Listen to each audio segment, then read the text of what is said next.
México, México. No, eso no es México. Bien, ahí sí.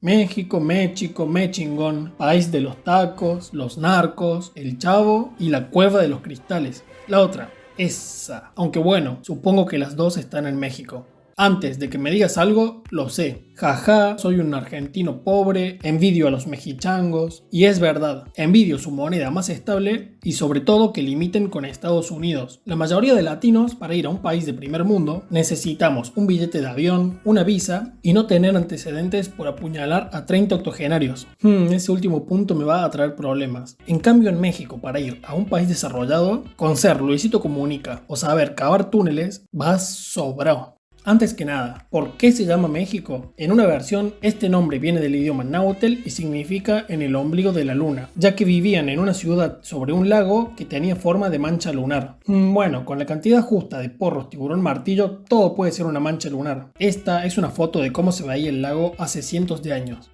El pibe que sacó la foto desde ahí arriba tuvo que saltar una banda. Se ve que desde hace mucho los mexicanos son buenos saltadores. Y sí, literalmente vivían en un lago. Personalmente me los imaginaba así, pero para construir la ciudad encima de un lago, mínimo se deben haber visto de esta forma. Aunque para los cocodrilos del lago se seguían viendo así. Todo es perspectiva. Siguiendo con el nombre, ¿por qué se dice México pero se escribe México? Es confuso, ¿verdad? Casi tanto como este video. Las almas de los niños siempre las recordaré.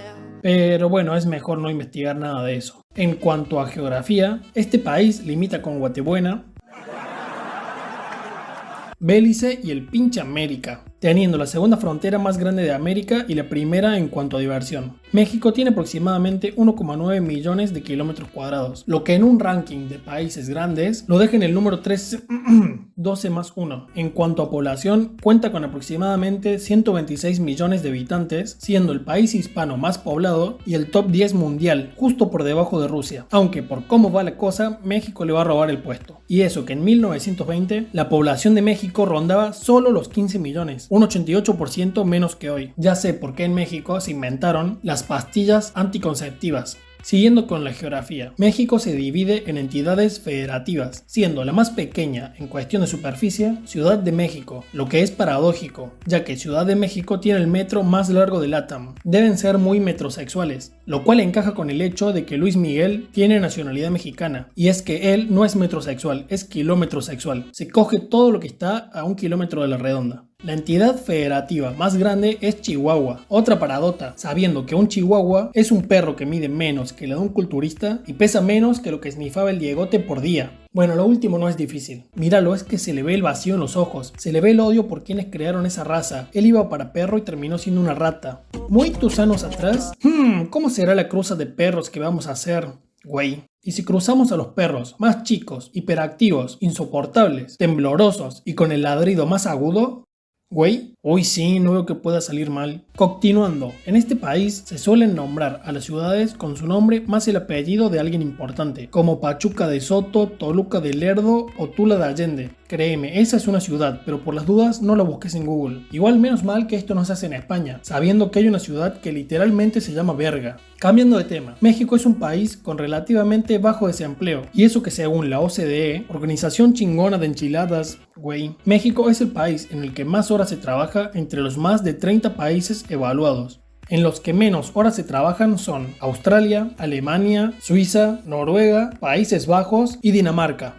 ¡Qué manga de vagos, Por eso son países tan pobres. Pero bueno, la cultura de México es más que trabajar mucho, adorar figuras únicas y cavar buenos túneles. México es un país muy rico en cultura y esta va desde sus casi 70 lenguas nacionales, pasando por sus costumbres y fiestas distintivas de cada estado, hasta su comida, la cual es reconocida como Patrimonio de la Humanidad por la UNESCO. Pero, soy argentino y como buen argentino voy a reducir la cultura solo al deporte. Hace mucho los mayas jugaban al Poc-Tapoc, que consistía en dos equipos de 2 a 4 jugadores que debían meter una pelota a un aro usando solo las caderas. La parte más divertida es que se cree que sacrificaban a los ganadores. Supongo que por eso no ganan el mundial. No es que no sean los mejores, es que tienen miedo de que los sacrifiquen si ganan. Aunque bueno, por lo menos su hinchada disfruta mucho del mundial. Miren cómo rezan para que México gane. Y meter alcohol a Qatar no es lo único que sabe hacer su afición. En 1998, en el Mundial de Francia, un mexicano, que debe haber sido el mexicano más sobrio, desbebió sobre la llama eterna. Llama que conmemora a los muertos de la Primera Guerra Mundial. Un capo el pibe. Otro evento importante del deporte es una olimpiada, aunque México ahí tiene una desventaja, porque los mexicanos que saben nadar y correr bien ya cruzaron a los Estados Unidos. Pasemos a la historia del país. Primero, nos remontamos a los años 20.000 a.C., donde el territorio mexicano era habitado por tribus nómadas. Che, ¿qué año es? 20.000 a.C. Para ahí, ¿y quién es Cristo? ¿Qué sé yo, pa? Solo soy un concepto en la mente de quien esté viendo el video. En el 1200 a.C., los olmecas se convierten en la primera gran civilización hasta el siglo V a.C., donde desaparecen sin dejar ninguna causa aparente. En el siglo IV fue el pleno auge de los mayas, quienes desarrollaron matemáticas y su conocido calendario maya, que por desgracia no predijo el apocalipsis, siendo el primer clickbait de la historia. Los mayas también desaparecieron sin dejar una razón clara. Supongo que se desmayaron. O capaz se fueron a Miami.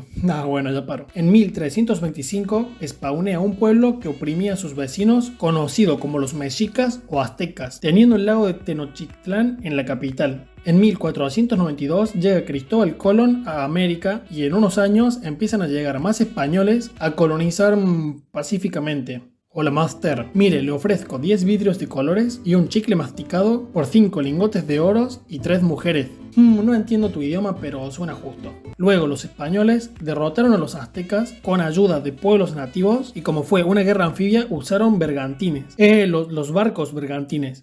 ¡Qué miedo! Sigo. En la típica época de independencias, que fue cuando Francia le había hecho la mayor bromita a España, México tuvo un intento de independizarse que fracasó. Hasta 1821, que se logró independizar, convirtiéndose en un imperio hasta 1823, donde México se convirtió en una república, recibiendo la lista de objetivos del buen país latino. Por esas épocas, México era así de picante, más o menos. Ya sabemos que los españoles, trazando fronteras, son buenos panaderos. Como buen país latino, luego de independizarse empezaron las peleas externas e internas, entre las que se separó Centroamérica, Estados Unidos se choreó zonas de México y entraron en guerra. Ya saben que Estados Unidos no pierde contra ningún ejército, a menos que sea contra un ejército 100 veces más pobre, choto y con trampas de Plantas vs Zombies. Con esto, Estados Unidos se quedó con lugares como California, Nevada, Nuevo México y Arizona. En ese momento, a México le faltaba otro punto del buen país latino, no poder pagar su deuda, por lo que al cumplir el punto, varios países europeos se enojaron y fueron a México con sus flotas. México negoció exitosamente con todos, excepto con Francia, porque negociar con ellos sería caer muy bajo, por lo que Francia se alió con un grupo mexicano fundando el Segundo Imperio Mexicano, imperio que acabó rapidito con el fusilamiento del emperador y la retirada de los segundones. Lo que queda del siglo XIX es más tranquiloski, y así hasta 1910, donde en unas elecciones ganó la oposición, y justo ahí México cumple su último punto del buen país latino. ¡Bien! Señor, perdimos. ¿En qué? ¿En las elecciones? ¿Qué elecciones, pa? Lo que lleva a una revolución y una contrarrevolución y otra revolución y otra contrarrevolución y así. Se ve que el guionista de México se gastó todo el presupuesto con los mayas. Actualmente un punto importante es la guerra contra el narcotráfico, la cual se acabará con el mandato de Luisito Comunista en 2035, quien hará funcionar el comunismo por primera vez.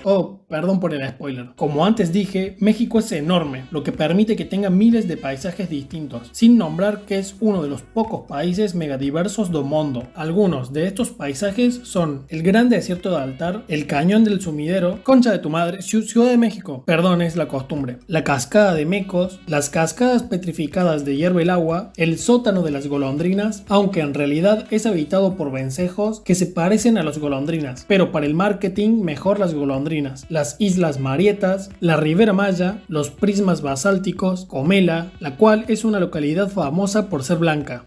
A ver, un pueblo de color blanco en México, sospechoso. Chichén Itzá, Popocatépetl, el Monte Albán y Yucatán, que tiene parte del segundo sistema de arrecifes más grande. El más grande es en Australia, pero con los animales australianos mejor no visitar ese. En fin, Marfil, para apoyarme podés me gustearme, suscribirte o comentar tu dato mexicano que no salió en el video favorito. El mío es que en 1913 hubo un presidente que duró 45 minutos en el cargo. Supongo que fue porque tenía este nombre y nadie se iba a acordar esa mierda. Corregime cualquier dato erróneo, gracias por ver el video y que Chespirito te acompañe. Ah, y se dice palta.